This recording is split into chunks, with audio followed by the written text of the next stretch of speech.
You have a space that belongs only to you. It's your thoughts, your attitude, your emotions. It's who you spend time with, what you watch and listen to. That's your atmosphere. That's what you have control over. And the reason some people live worried, offended, negative is because they let everything in. They listen to the news all day. They dwell on the medical report. They go to lunch with people that are critical. Somebody cuts them off in traffic. That sours the rest of the morning. The problem is they're not ruling their atmosphere. You have to be careful what you allow in. You can't stop everything from coming, but you can stop it from getting down in your spirit. You need to keep your atmosphere full of faith, full of praise, full of hope, full of victory. Anything that tries to poison that atmosphere, it's up to you to say, no thanks, you're not welcome here. Somebody leaves you out at work.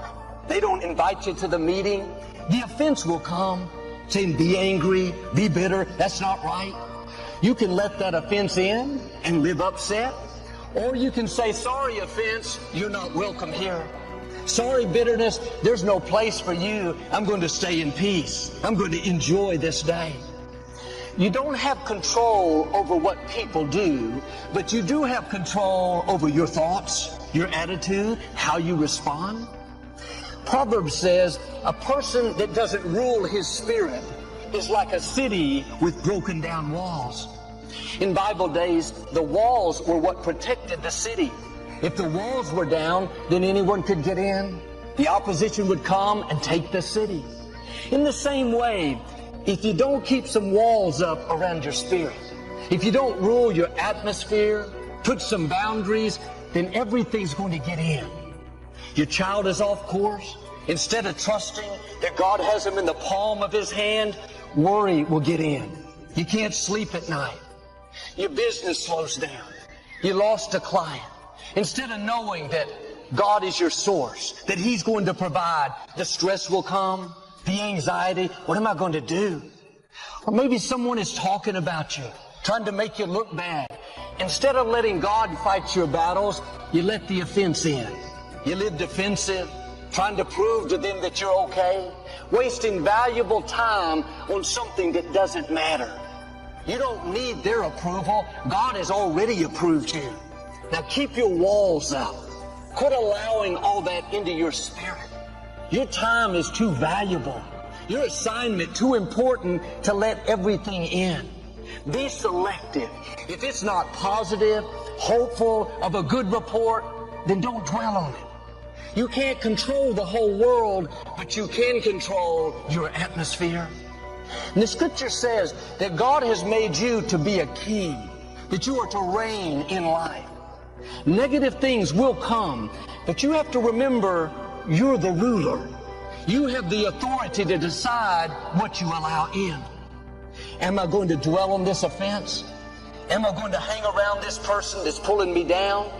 Am I going to stay focused on this bad break, live in self-pity? It's up to you. You rule over your kingdom. And we turn on the news these days, and there's so much negative.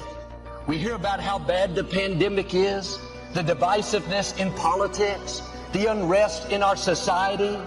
If you allow that division to get in you, the disrespect, the anger, it's going to pollute your thoughts, steal your joy, make you sour. You have to be proactive. What are you watching? What are you listening to? Is it building you up, making you more positive, more hopeful? Or is it tearing you down, stressing you out, making you angry, upset? You don't need that in your atmosphere. Life is hard enough without adding all these negative things that make it more difficult. A man told me how he drove to work every day for an hour listening to talk radio. It was about news and politics. People would get on, argue and debate. He would get so riled up, so upset. By the time he got to work, he was angry, on edge. He said, Joel, I didn't like who I had become. Nobody wanted to be around me. I was so hard to get along with. One day he accidentally came across our Sirius XM station. He started listening. Instead of putting all the negative in, hours a day, that was contaminating him, he started putting in something uplifting. Words of faith, hope, and victory. He said, I'm a different person now. I'm positive. I'm grateful. I look forward to work. I enjoy the people. His co-worker even asked him what happened to him, why he was so much happier and so much more friendly. It was because he got rid of the poison in his atmosphere. I like to watch the news. It's good to stay informed, but you can't listen to the news for hours a day and stay in faith. You can't take that into your spirit and have the energy, the focus, the creativity to be your best. Well, Joel, I wish God would help me to do better. God has done his part. He made you a king. He's given you the authority. You have the power to rule your atmosphere. You can't control all that's around you, but you can control what gets in you. Are your walls up? Are you ruling your spirit? It's important who you're spending time with. Evaluate your friendships. Are they making you better, inspiring you, challenging you to go further? Or are they pulling you down, causing you to compromise, bringing out the worst in you? That's contaminating your atmosphere. You're going to become like the people you hang around. If your friends don't have what you want, if they're not going places, if they don't have a good attitude, they're not faithful, trustworthy, then you need to make a change. Life is short.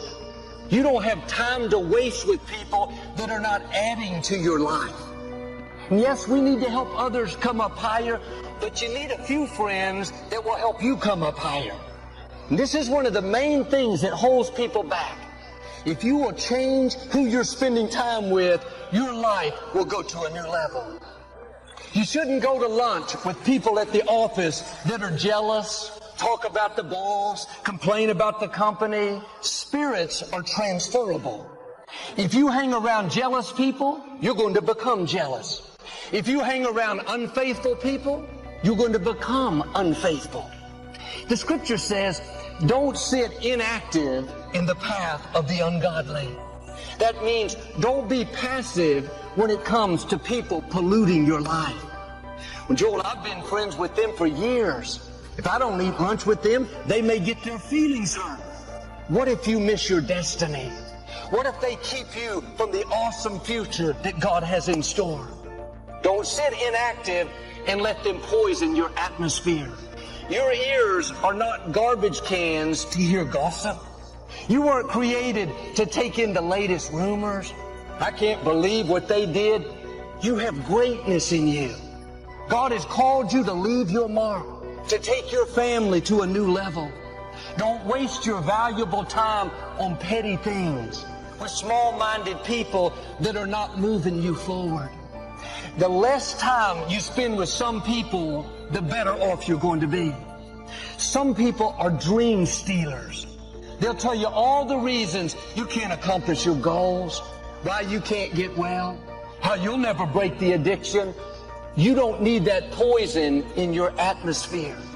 Don't sit inactive with people that don't believe in you, people that don't come into agreement with your dream. If you'll do your part, control what you can control. Rule your atmosphere, your thoughts, your attitudes, then God will do his part. He'll make things happen that you couldn't make happen. There's a restaurant chain that has a motto that says, rule the day. They encourage you to eat the right foods and take the right vitamins so you can have a healthy day. I like that phrase, rule the day. When you get up in the morning, make the decision, I'm going to rule my thoughts today. Not just going to think whatever comes to mind. I'm going to think on purpose, thoughts that are positive, hopeful, encouraging. I'm going to rule who I spend time with today. Not just anyone. I'm going to be selective. I'm going to associate with eagles. I'm going to rule my attitude today. I'm going to see the best. I'm going to be grateful. I'm going to stay in peace. And I'm going to rule my emotions today. I'm going to forgive the wrongs. I'm going to overlook insults. I'm going to give people the benefit of the doubt. It's important to make this decision ahead of time, before you leave the house, that nothing that happens is going to upset you. You're going to stay in peace. Then when difficulties come, traffic is bad, your boss is rude, your child has a problem, you've already decided you're going to rule the day. You have your walls up. You're not going to live upset. And we should go out each day expecting the best, but knowing that everything may not be perfect. There may be delays, interruptions, people that are hard to deal with. Don't let that ruin the day, rule the day. Keep the negative out of your atmosphere. God is directing your steps. Whatever happens is not a surprise to Him. He's given you the power to remain calm in times of adversity. It doesn't say the power to avoid adversity, to not have challenges, to have a perfect day. The fact is, every day can be a good day if you rule your atmosphere. David had a good day while Saul was chasing him. I had a good day at the beach when that company filed a lawsuit. Quit waiting for all the circumstances to be perfect. You can have a good day in the middle of a pandemic.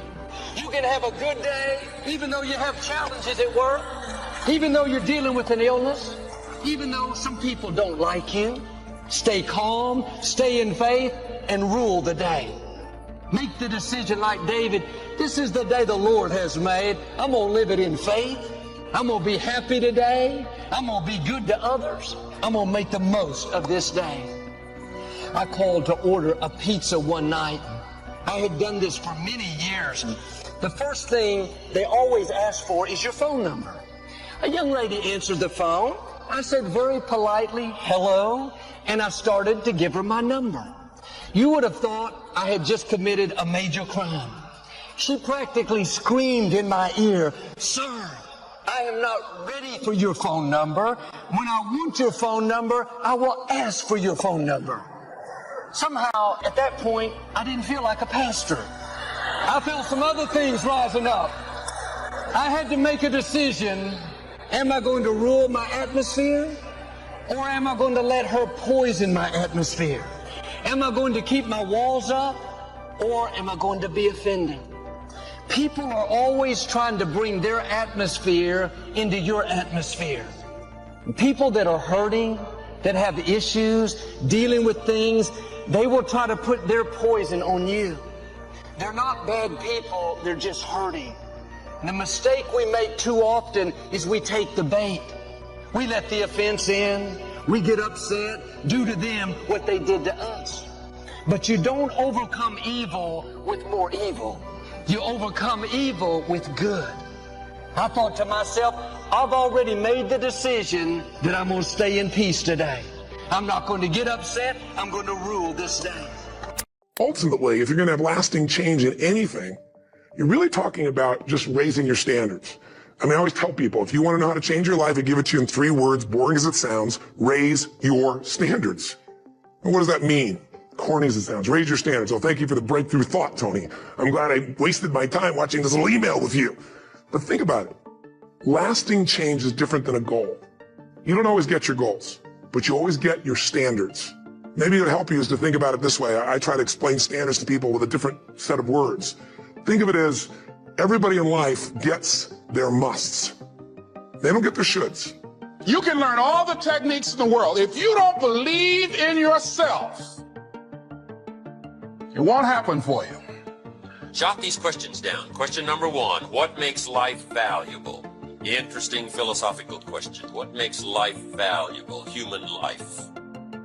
Now that we find ourselves on this spinning planet, a chance to live a human life, what would make it valuable? Second question, what makes life worthwhile?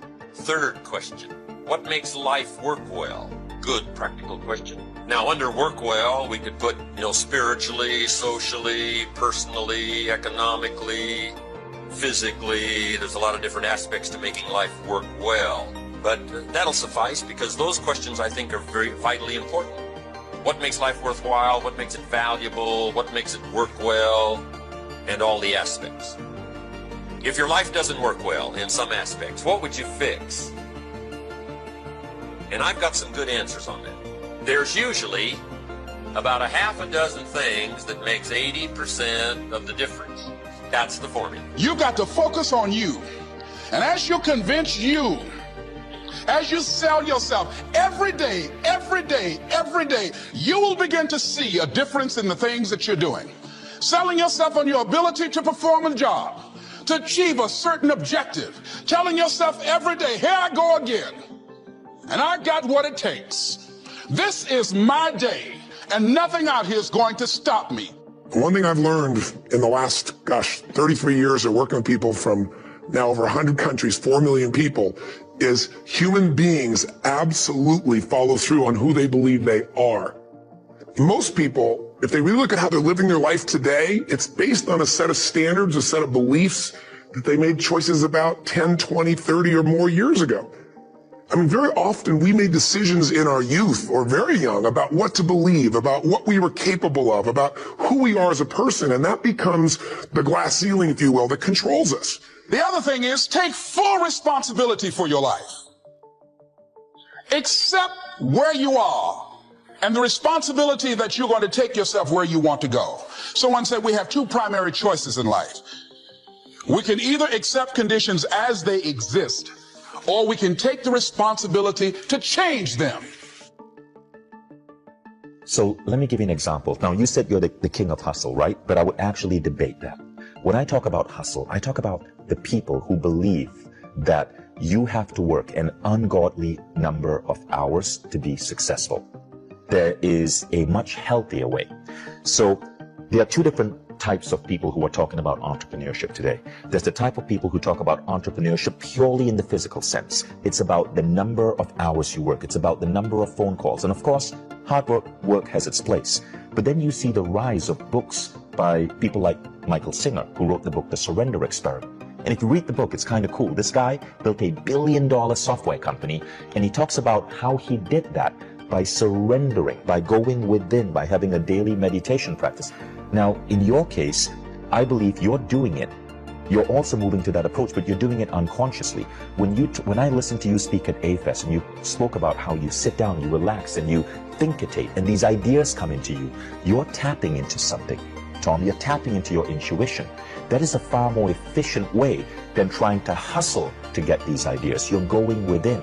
So you're already doing one of the first steps. Now, the second part is how can you optimize your rate of going from idea to reality. That's the second part of bending reality. And there are a significant number of tools that you can put into play to help you do that by working on your inner states. For example, one is creative visualization. There are so many studies that show that what you visualize in your mind, you can help accelerate in the world. For example, one study called the finger abduction experiment basically had people exercise their fingers, okay, like physically exercising fingers, and then a control group of people visualize themselves exercising their fingers. And what they found is that one group grew finger strength by, let's say about 10%, the other group by 9%, really close, just by visualizing their fingers. Now, the same thing happens in sales. You can actually accelerate your sales closing rate by visualizing the outcome. And we don't really understand how it works, but we know it works. And the same thing happens in your entrepreneurial life. When you get a clear vision of the business you want to create, of the lifestyle you want to create, you move towards that faster. And so meditation to me is not just about going zen. It's not just about like focusing on your breathing. It's about knowing how to tap in, which you do so well, and then knowing how to get clear on what you want and to focus on that vision for a few minutes every day. I am afraid that too many times we have put so much focus on teaching you to be good seed that we haven't taught you the power of good soil. And so when we come to soil issues, the seed ignores the soil. We flick the channel. That has nothing to do with me. We close our eyes because we have been taught to be good seed, but we have not been taught to pay attention to sow it. And yet the Bible is clear. Jesus says the sower went forth sowing seed. And some fell by the wayside. Some fell amongst rocks. Some fell amongst thorns. The whole text is about environment. Look at you and look at your environment. Have you been positioned to flourish? Positioning has a lot to do with flourishing. To be in an environment, in a family that supports you. My sister and I were talking the other day. I was telling her what an amazing person she is, that all of our lives together and all the things that God did in my life, not once in all of the years that I've known her, and she was there when Mama had me, have I ever known her to be jealous of me. Not once, not ever. She has always been my cheerleader and my greatest fan. And she said, how could I be jealous of you? You're my brother. I said, a lot of people have siblings that hate them, that are jealous of them, that hope they choke. And some of my development has to be that God planted me in an environment of people that supported me. My brother, my sister, my mother, my father, they all supported me. You can have good seed, but if you've been in bad soil, people who hated you, environments that denied you, education that underserved you, communities that limited you, mentalities that poisoned you. Oh, do you hear what I'm saying? If your soil wasn't right, it doesn't mean that you're not right, but if your soil wasn't right, it's going to affect how you root and how you grow. And you might grow a little bit. The Bible says you can grow for a while, but then the thorns will choke you out, or the rocks will not have enough soil for your roots to grow. Are you blaming God for something you ought to be blaming the soil for? You cannot take a peach seed and plant it in a teaspoon of dirt and expect it to grow. Though the teaspoon of the dirt is the same size as the peach seed, it will not grow. The seed will only grow when it is planted in something bigger than itself. And I want to know, where are you planted this morning? Are you planted in something bigger than you? Or have you always been planted in teacups, surrounded by little dirt, little resources, small-minded people, narrow, limited places that never let you stretch to reach your capacity? Sometimes you gotta go where the corn is. The best place is actually our podcast. Is Quick Brain, K-W-I-K Brain. That's really my last name. I didn't change it to do what I did. It's my father's name, my grandfather's name. But this is a new venture for us. We publish a couple episodes a week, and it's really, every episode is less than 20 minutes. It's to be able to say that these are brain hacks for busy people who want to learn faster and achieve more. Everything from read a book a week to remember people's names to my top 10 favorite brain foods to how to eliminate or add new habits. That's the best place. People go to quickbrain.com and they could join a private Facebook group there and post questions for future episodes, and also download free. We give them $100 worth of brain training as a gift. Or any social media. You know, I love our social media. Yes. So anything at Jim Quick on Twitter, Instagram, or Facebook.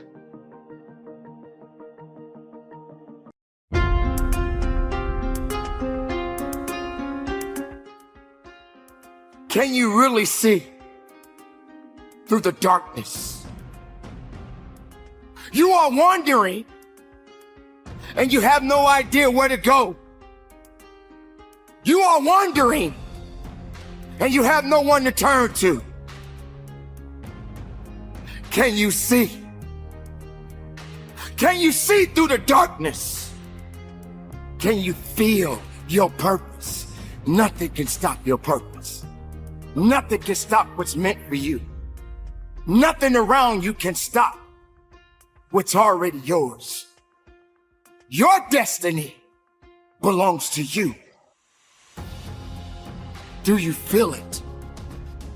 Do you understand the purpose behind the darkness? It represents something.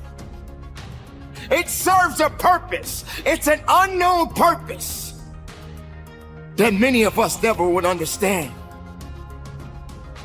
Can you see through the darkness? You travel down this path.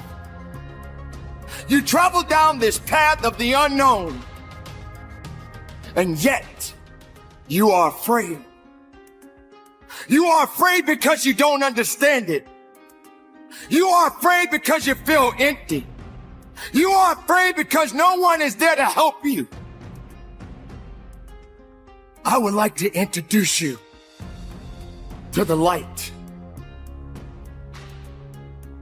to the dawn, to the beauty, to the understanding, and knowing that this is the joy. This is the joy that you must embrace. This is the moment of happiness, without any despair, without any rejections. We are the revolution if we cease to conform with traditional, programmed, this is how you do it reality. All the great changes of society and changes of anything, the great visionaries, all of them have been ones that have walked out of the program and taking the shit for doing so. Because out of the program is the only way you're going to push on in terms of understanding what life is about, who we are and where we're coming from. The greatest fear in the world is the opinions of others, and the moment you are unafraid of the crowd, you are no longer a sheep. You become a lion, and a great roar rises from your heart. The roar of freedom, of being you and not someone else's version of you. Come out of the masses, stand alone like a lion and live your truth according to your own light, not someone else's version of it.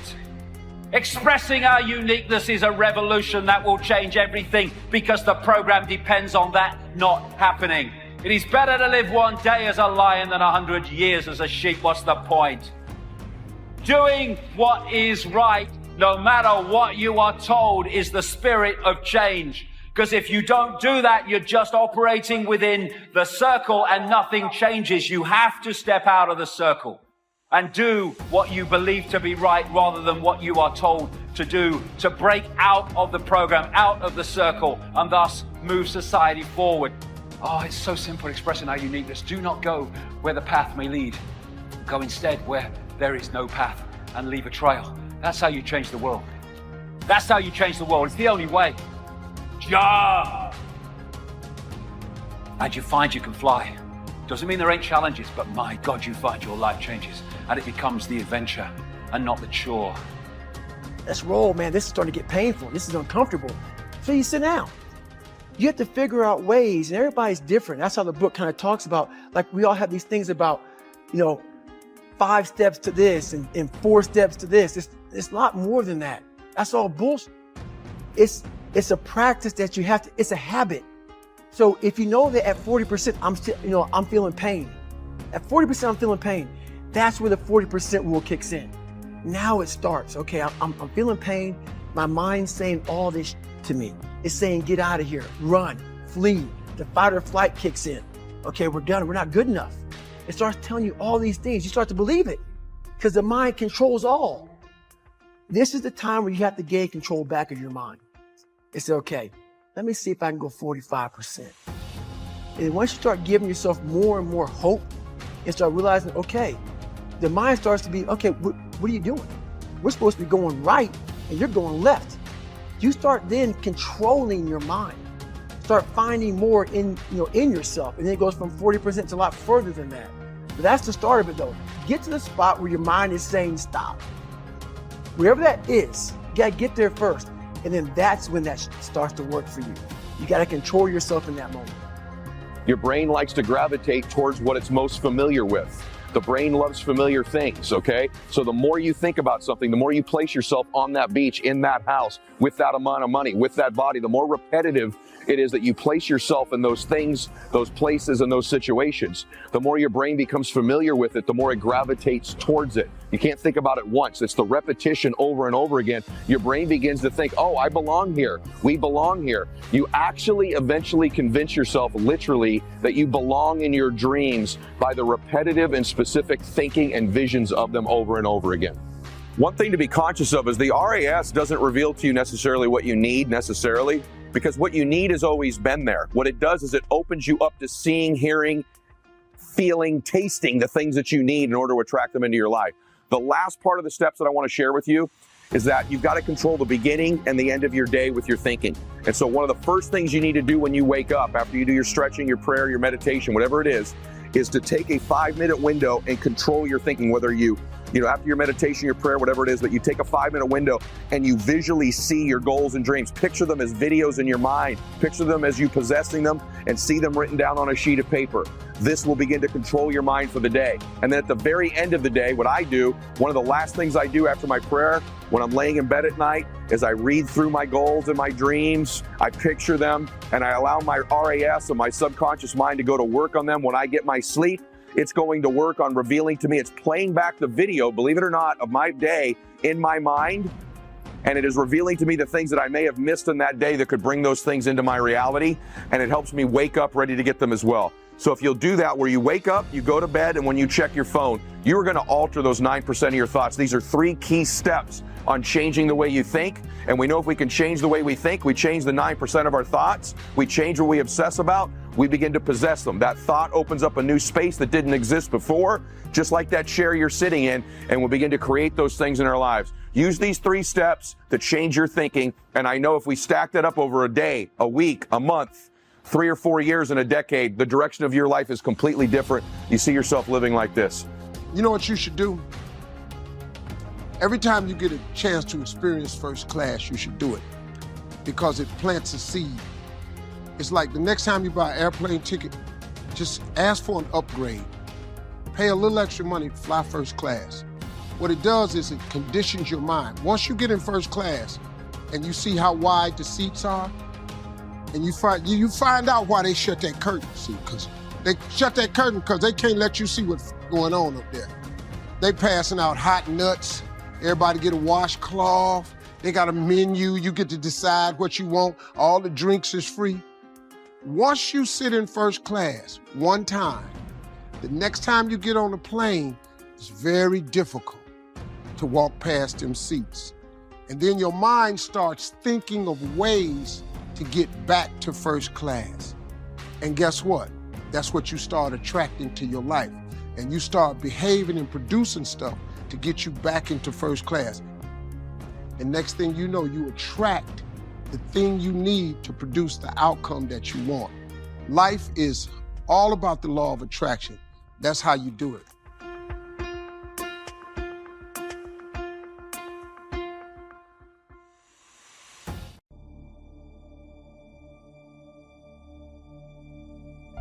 So step number 1, decide to develop the habit right now, the habit of focusing on what's right in your world instead of what's wrong. The habit of focusing on what you do have instead of what you don't have in a situation. And as basic as that is, and as well as you know it, you've got to make it a habit, because those habits form the chain of your ultimate character, of who you become and how you end up living your life. We've got to condition ourselves, because if we don't, we'll go back to the automatic state that most people live in today's society. The way to develop the habit is to go on a mental diet. I did this several years ago. As positive as I was going through unbelievable pain at the time. I'd had some major disappointments, some frustrations. I felt like I'd given it all. But what turned me around is one day I picked up this book called The 7-Day Mental Diet. It was a little tiny little booklet. And all the booklet really did was, for about 12 of the 14 pages, it challenged me to really see if I could really truly, for 7 days, live my life without one negative thought. And it kept saying throughout the book, now don't just say, yeah, I can do it, and don't just say, I'm going to do it. Think for a while before you commit to this. Don't actually commit unless you're really going to do it for 7 straight days, no matter what. It doesn't mean you don't have a negative thought. It just means that if you have a negative thought, you don't speak it. You set it aside, you forget about it, or you replace it. If you say something negative, you go erase. What I really mean is this. Or you say, that's not what I mean. Here's what I mean is this. And you immediately focus on something good. It's not that nothing negative ever comes out. It's that you immediately do not allow yourself to hold a negative feeling, a negative thought for 7 straight days, day and night. Even when it gets tough. Even when somebody disappoints you. Even when you get frustrated. Even when you give your all and it still turns up lousy. Listen, if all I did was rant and rave on this tape and you didn't listen to anything else I said, but you took on this 7-day challenge, you can't believe what it'll do to your life. Now, I got to tell you, when I first read the book, I thought, wait a second, being positive isn't going to change my life. I got to deal with the real problems around me, those real challenges that are out there. I don't want to just be positive.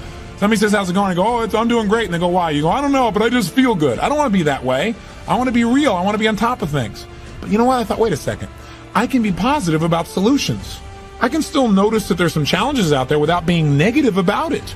I can look at the challenges and say, okay, here's what's good about this. Here's how we can use this. Here's how we can turn this thing around. And continue to focus on that. So I took on the challenge for 7 days, changed my life. Now, by the way, one of the keys is you have to have 7 straight days of being absolutely positive. Not one negative thought, not one negative expression that you hold on to. Got to let go of it immediately. If you do not do this, if you're 3 days into it and you do well, and then you have a bunch of negativity, you got to start over. And you know what? After you go about 4 or 5, 6 days in a row doing really well, something major negative is going to happen. How's that for some positive programming? But what it is a test to see how committed you really are. I'll tell you something. After 7 days, you feel like a different person. People around you respond to you like you're different as well. All you want to do is establish the habit of noticing what you do have instead of what you don't have. Noticing what's great about a situation versus what's not great. Focusing on solution instead of problems. That's what changes your life. Your mind is a weapon, and you got to begin to use it and pick that weapon up and control it. Most people are out of control with their mind. They don't point it at something. They let the world point it, and they misfire all the time. So today, I want you to pick up that weapon that is your mind and begin to point it at the things you want, knowing that it's a magnet that draws to you the things in your life that you would most like to have or that you would most not like to have. And that's where most people make the mistakes in their life. So today I want you to begin with first taking an inventory of the thoughts you have that don't serve you. And I want you to write them down. And I want you to eliminate them. Step 1, write down the thoughts that don't serve you and eliminate them. How do I eliminate them? By replacement. You eliminate them with replacement by thinking a new thought. It's as simple as saying, what thought would I need to have that would serve me to get this goal or dream or vision that I have? And get that thought, write it down, repeat it over and over and over and over again. Because there's a part of our brain called the reticular activating system. And it's the filter that we see the entire world through. I talk about it a great deal in my book, Max Out Your Life. You can click the link here. There's a little bit of the description in the bio as well, or go to maxoutbook.com. You can get the book or go to Amazon. But I talk about this in the book. The reticular activating system is the filter through which you see the entire world. It's powerful. And so that's why it filters out all the things in your life that aren't important to you, so that you can be sane. You don't feel the blood rushing through your left ear. You're not conscious of your breathing. A million stimulus would hit you. If you couldn't filter things out, you'd go crazy. This allows you to only filter into your consciousness what is most important to you. And what's most important to you is what you think about all the time. And it creates a filter. For example, that's why if something's important to you, the reticular activator reveals it to you through vision, sound, touch, you name it. And so, for example, you ever buy a new car, you got a new, blue Honda car. All of a sudden, don't you see that car everywhere? It's on the third, it could be 3 lanes over, other side of the freeway. You see blue Hondas all of a sudden everywhere. They were already all over the road. Why do you see them all of a sudden? You ever notice that before? Because that's become important to you because it's part of your reticular activating system now. So what if you could program your mind that the blue Hondas of your life are your goals, your dreams, and your visions? And the way we do that is repeated thinking, looking at our goals, visualizing them, seeing them over and over again. So let me give you a couple tips to do that. Number 1, your smartphone you check about 400 times a day. 400.